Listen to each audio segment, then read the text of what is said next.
All right, we are live. Welcome, peeps, and good morning to everyone. And may I say, I'm very impressed that you've all joined us here this morning. Dedicated group of peeps that we have here. I am so excited this morning to be talking to the one and only Dave Fennoy. Dave, thank you so much for joining me today and talking to us. Yeah, and talking to us a little bit. I'm looking forward to joining you next Saturday. Yes, actually, this is, I'm super excited about our workout next Saturday. You're going to be live here, yay, with us. And so we're going to be talking about video games this morning. So for those I can't imagine that people don't know who you are, but just maybe a brief introduction, promo voice, video game voice, narration voice. I mean, just all types of voices. You've been in the industry for such a long time, and I'm so excited to talk to you again because I had you doing a workout in an interview for like 5 years ago. So it's been way too long. Yeah, it's way too long. And you know what? Time flies. I'm so glad that we got to see each other last week at VO Atlanta. We survived. Oh boy! And what a wonderful convention that was. Yeah, it really was. And you, my friend, were sold out like this. And that's why one of the reasons why I'm super excited to be able to bring to people who might have missed you at VO Atlanta to bring our workout next Saturday. But let's talk a little bit about you now. Tell us a little bit about what got you started, and you're most well known for your video games and, of course, your promo voices, and a little bit about what your current projects are right now. Okay, I'm going to go way back, but I'm going to make it fast. I was a child actor growing up in Cleveland on stage, and president of my theater society at the high school I went to college as a theater major, then dropped out of college, went on the road as a musician for a while, went back to school, finished up in music, got married, had a kid, moved to California, and realized I wasn't going to grow up to be a rock and roll star after all. In radio in the San Francisco Bay Area, I was a morning jock on the number one station at the time, KSOL 107.7, KSOL. And I discovered voiceover then, kind of by accident. Back then, you didn't really think about voiceover. It was kind of a forest for the trees kind of a thing. And a buddy of mine mentioned, I'm going over to the city, do some voiceover. And I went, wow. And he explained it to me, gave me a 5-minute lecture on what I had to do to get in, and which I did nothing about for about 2-3 years. And finally started knocking on the doors. And in 1990, moved to Los Angeles to begin my voiceover career. And at that time, promos were the thing that I was known for. I did promos for ABC and CBS.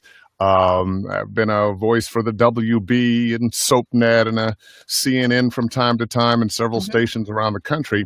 But a number of years ago, early in my career, I got my first video game. Of course, it was a telephonic game, the 976 numbers. I was playing RoboCop. I'm RoboCop. And it paid me $2,500. It was a great gig. And little by little, video games, some of the Lucasfilm games, I got to be in some of those. And I really thought of it as just another form of animation. But over the years, the video game industry grew, and I got more parts as it grew. And about 5-6 years ago, and the Walking Dead game came out about 5 years ago. It kind of was that thing that propelled me into the public eye with video games. I had already been on 70 or 80 games, but that game I was the lead character in. We won 100 Game of the Year awards. Wow. I was nominated for Best Voice in a Video Game several times, won a couple. I was nominated for a BAFTA. Got to go to London for that. And I had been teaching for a while, and I said, well, if I'm going to take my teaching a little more seriously. And I said, well, let me find the niche that not everybody is in. And since I had done so well with video games, I did that, and I started to codify what I do and my approach. And I really call it an actor's approach to video games, and it has been evolving over the last several years. I've had the opportunity to teach in different cities around the country, in San Francisco, in Las Vegas, here in Los Angeles, in Atlanta, in Dallas, and I'm about to take my third trip to London to teach my 2-day Wow. workshop, voice acting for video games there. Yeah, you've actually traveled. You've traveled like internationally a couple of times. I think I tracked you last year. You were, where did you travel last year? I went to Oman Yeah. last year. I've also, it's interesting, I've been to the Middle East 3 times now over the last couple of years. Oman, Abu Dhabi, Right.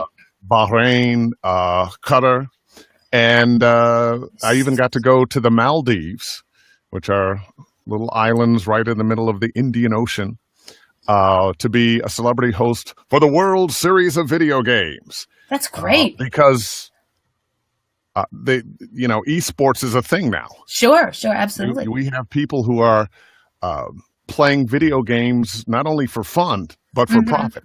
Yeah, absolutely. So, can you tell us a little bit? First of all, tell us a little bit about. I hope you're going to be talking about that approach that you just mentioned next week in our class, because we're going to have like an amazing 4-hour jam-packed informational class with Dave, and we have very limited seats left. So I just wanted to. There's seats left? Yeah, I know. Well, VO Atlantic kind of was a whirlwind, and I have been a little lax on the promotional aspect of things, which is why we're doing this wonderful interview today. But yeah, there's only a couple seats left. I don't expect them to last long, but you're going to talk. What are you going to talk about next week during our workout? Well, we're going to talk a little bit about the growth of video games. The revolution that it is in human entertainment. For thousands of years, you were an audience or you were the person performing. Well, now as an audience, you get to make decisions about what happens in the story that you are experiencing. And there are games now that you can play them over and over and over and over and never get the same outcome. That is a revolution in entertainment. Also, the video game industry is the biggest entertainment industry in the world. More money than music and movies combined. Wow. Never been a movie that made $1 billion in a day. We've had several games that have. Oh, wow. That's impressive. And so I guess I should ask you also, how is the strike affecting you in any way or form? Or what do you, I was going to bring it up if you didn't. Yeah, actually, I'd like to. The strike is still going on, right? But it's a fluid strike. So what is happening? Individual companies are signing on, and we just had another 15 since the beginning of the year. There are 30 companies, might be 31 or more now, because news was a few days old. But little by little, the video game production companies, producers, developers are signing on to the SAG-AFTRA contract, which is a good thing for us. And ultimately, it's a good thing for them, too, which means that they can hire union talent, which really is the best talent. And I guarantee a lot of people, well, I'm not in a union, I'm really good. And you probably are. I felt that same way before I was a union member. But the people who are going to make it in this business, especially if you're interested in animation, promos for major networks, and now video games, of course, you need to be in the union. We need to have you need to be protected. Collective bargaining. Otherwise, it's divide and conquer, which ownership likes to do, and tell me, I'm going to give you this job. I can't pay any more than that. But so we need somebody to negotiate for us, and to keep you guys safe, because we need your voice. Well, absolutely, because one of the issues is our voices, and I can tell you, because I do a lot of work. There are times my voice is right on the edge. Am I going to have a voice? Right. I don't know what happened. I can't talk. So one of the things that we are striking for is shorter sessions with vocally stressful work. So it used to be 4 hours. You could scream and shout for 4 hours, and you can imagine what that can do to your voice. Absolutely. But now it's down to 2 hours. Fortunately, most directors these days really want to help you protect your voice, and they try to limit the number of takes and the amount of time. But the developers in general, they want to get the games done. They want to make some money. Right. And sometimes they're on a time crunch. Your health, your vocal health kind of falls by the wayside. So actually, I'd like to just talk to you a little bit about that, because we were all at a conference last week, right? And we were all talking a lot. And so in terms of like, what do you do? What are your tips for vocal health in terms of, especially after maybe a strenuous session? What is it that you do to help your voice? Shut up. Just be quiet. One of the main things is to just not talk. Don't say anything. Let your voice rest. Make sure that you're getting plenty of fluids. And by the way, I just did an interview with a woman. She's a singer, and she has some very interesting ways of protecting her voice and getting her voice ready for work. And I'm going to be editing that and putting that together. It'll be a free thing from my website, and I'll tell you more about that. And actually, if you go to the website, davefennoytraining.com, you'll already get a freebie, which is 6 Steps to Auditions That Book, a PDF that I put together. Okay. But one, make sure your voice is warmed up. One of the things that happened to a lot of people, because I've been reading the posts that people got home, they were sick, and well, planes aren't the best thing in the world. Right, exactly. That recirculated air. A lot of times you can get sick from that. Stay away from sneezing children. And one of the things is you're in a room, the music is loud, and you're trying to talk over the loud music, and you don't realize how loud you're talking, and you do that for a while, and you damage your voice. Which is why my big club party days are over anyway. That's not my thing.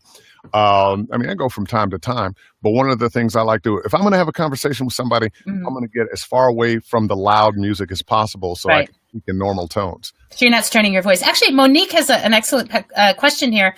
She wants to know if there are any exercises or teachers who solely focus on how to use your voice properly and/or vocal health that you know of. Actually, there are. Now, unfortunately for us as voice actors, most of them have focused their work on singers. So you might want to try a singer's form. And I just joined a voice group out here in Los Angeles, and it's mostly singers, but that is the focus, is voice health and the kinds of things that you can do to damage your voice, and the kinds of warm-ups that you can do so that you don't do that. Well, I'll tell you, it's one of the reasons why, the vocal throat spray that I sell actually was made for singers. And I use but it recently, especially with the number of people getting into voiceover, it's a big issue. A lot of people have jumped in, and they've learned how to, sound natural and do commercials or promos or narration or audiobooks or whatever. But even if you're not speaking loud and you're doing an audiobook and it's hour after hour after hour of narration, you can overwork your voice. It's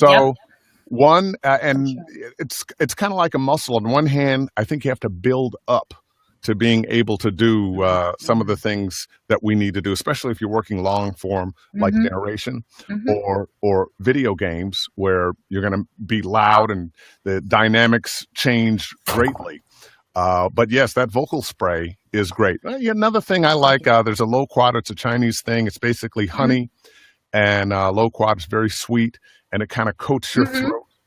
But the best thing, when you've strained your voice, just shut up and don't whisper. Whispering is harder on your cords than actually talking. Oh. That's actually a good point. Thank you.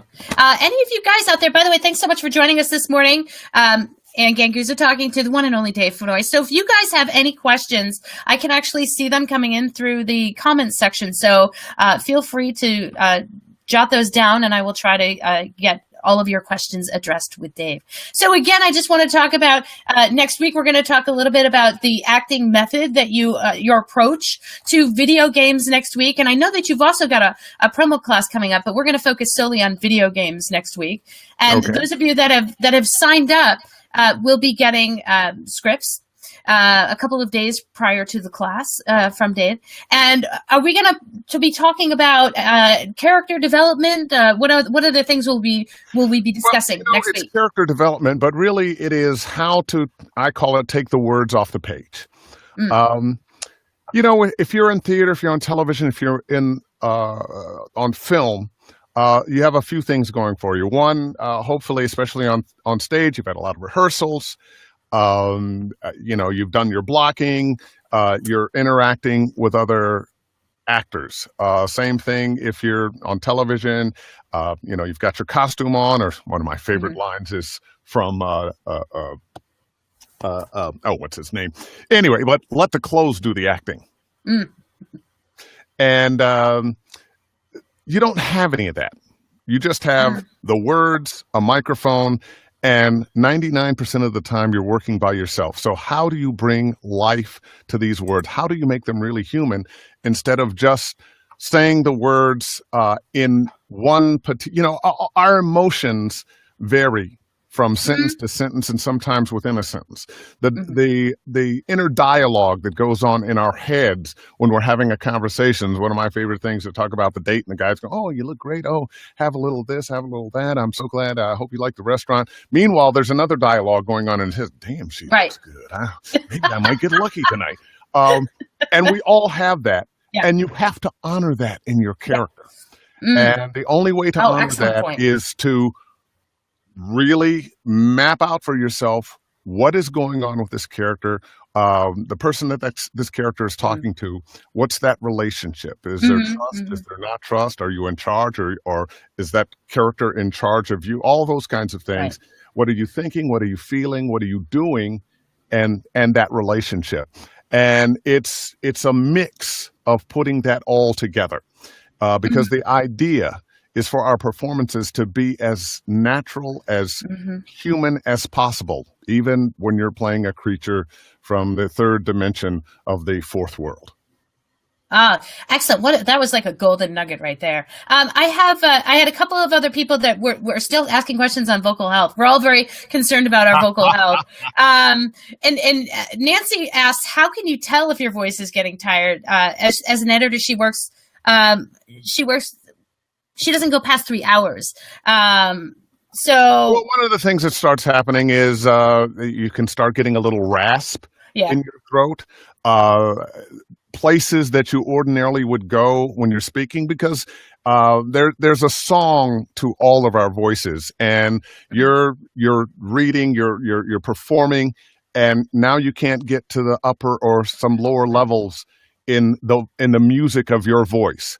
You're having a hard time breathing sometimes because of that, and just the sound. Sometimes the sound has gotten a little.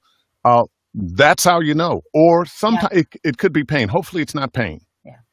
Sometimes I know. Those are some of the things that'll let you know. Now, unfortunately, a lot of times you're going through, say you're doing a session and you're shouting a lot. You may get through the session and the damage doesn't really show up until later in the day or the next day. I know that when I'm narrating a lot in the booth, sometimes I'll get a little bit of a cough or a tickle in my throat when it's wearing.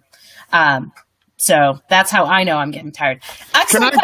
There's a question I just saw. Hi, Dave. Do you see any trend towards aiming video game production towards more mature voices? Yes, that's what I was going to ask. One of the things I like about video games is, much like movies, we're going to have chick games and guy games, adventure games. And because the population of video game players is now at about 35, 36, maybe 37. They've been playing about 14, 15, 16 years. As they get older and want to continue playing games, yes, games are being directed at them. 50% of gamers are now women. So yes, games are pointed at them. And the characters breakdowns that I'm seeing in a lot of video games include not only very young players, but very old players. So we need every gamut, just like you see in the movies. Right. In great storytelling, you're going to see, young, middle age, and old. I just had a student the other day. She was in her 70s, and she's worked. She had been a stage actor and raised a family and has gone back, and she's booked 2 or 3 games. She came by. I just want a little tune-up. I just want a little help. And one of the things she was excited about is that an agent here in LA signed her because they needed a woman of her age for not only video games, but commercials and other things. Fantastic. So, yes. I love to hear that. Me specifically, as an aging woman. That's fantastic that there's not all about the kids, damn it. Yeah, I love that. I love that. And so what other trends are you seeing in video games these days that would affect us as voice actors? Better and better storytelling. Better stories, a wider variety of types of games. When we think about video games, usually we're thinking of, Call of Duty and battle scenes and all that's there. But we're getting a wider variety of types of stories. Some of the games, I look at the Walking Dead game, and this was a game that you did not have to be facile at using your controller. This was a game about emotion and choices and what you do. And of course, Walking Dead fans know that the real story with Walking Dead is not humans against walkers. It's humans against humans. It's what happens when you put ordinary people in extraordinary situations, which happens a lot. That is the ultimate in storytelling. We want our movies to take us to another world, right. give us a chance to see a life that we probably would never see. And at the same time, it's the very best when our characters remind us of us. When the hero wasn't a hero, he had to become heroic. We like the superhero things, but even with superhero stories, the superhero always has some flaw, some emotional baggage, something that allows us to connect with that character beyond just, hey, he's big, he's strong, he flies, he can do everything.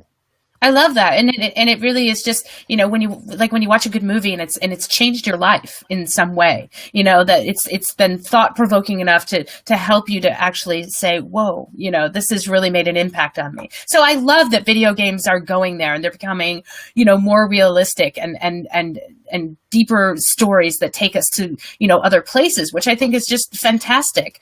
I've got a question. Can I answer another question? Yeah, absolutely. Ethics question. Do you honor the director's request for specific vocal characteristics mid-recording, even if you know it's going to hurt you if you try to sustain it?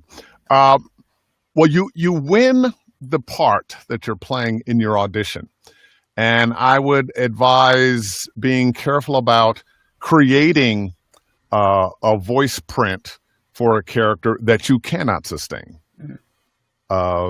And generally, the directors are on your side. They do not want to damage your voice. They want a good performance, and it's in their best interest because sometimes you're on a video game that you play this character for years.